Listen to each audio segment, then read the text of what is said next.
Good morning, start na po tayo ngayon sa ating pong push-up at ito po ang day 175. So para hindi magtagal, let's go!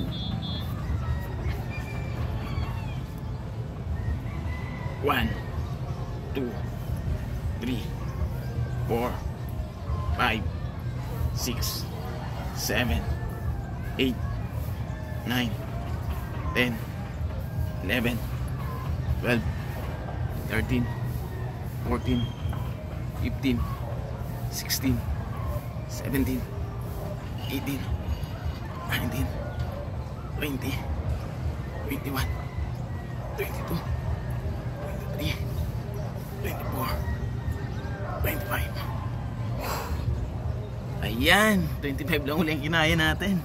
So maraming salamat po. Ayun, so tuloy-tuloy lang po tayo.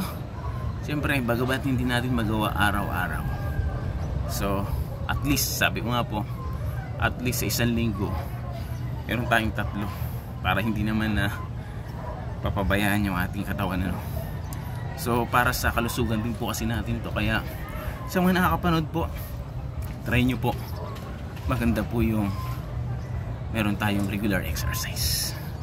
So, pwede nyo naman alternate push up tapos set up para dun sa tiyan natin, kasi minsan karamihan makikita mo mga lalaki, di ba?